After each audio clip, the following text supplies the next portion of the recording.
बस दिल में एक था कि अगर मैं फाइनल तक नहीं गई तो फिर मजा नहीं आएगा, मतलब I should be in the final.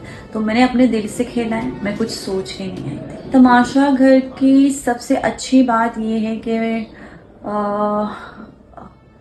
अपने मैं कभी किसी की मर्जी से नहीं जी। इवन मैं अपने घर में भी सिर्फ अपनी मर्जी चलाती हूँ। मुझे ये होता है कि जिंदगी में इंसान सिर्फ अपनी मर्जी से जिए, क्योंकि अकेला आया और अकेले ही जाएगा। तो आपके अपने डिसीजंस होने चाहिए एज जियो मैन।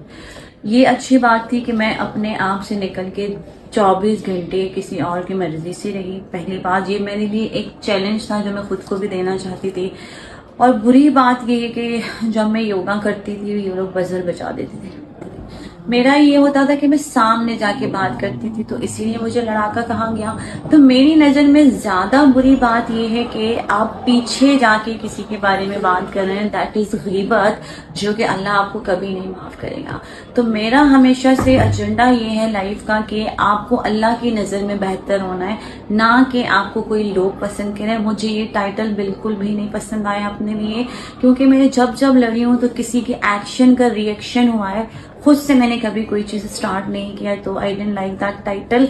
और मुझे बहुत दुख भी है इस चीज का कि मैं समहाउ किसी और के एक्शन के रिएक्शन देने के चक्कर में अपने ओरिजिनल कैरेक्टर से निकली हूँ। ईमान जी मुझे लगता है कि थोड़ी बहुत मेरे दिल के करीब थी, क्योंकि उनके जाने के बाद लिटरली मुझे ऐसे दुख सा हुआ था। और मानी भाई के जाने के बाद भी मुझे दुख हुआ था।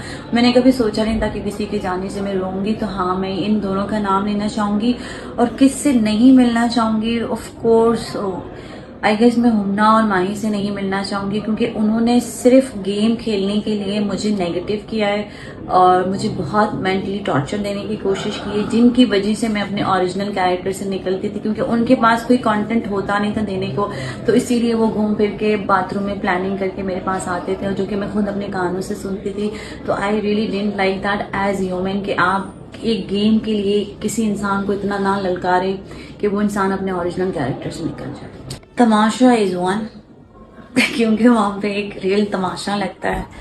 तमाशा 3 वर्ड्स में कैसे डिफाइन करूंगी? तमाशा 3 वर्ड्स में can not be defined, but love, hate and roller coaster.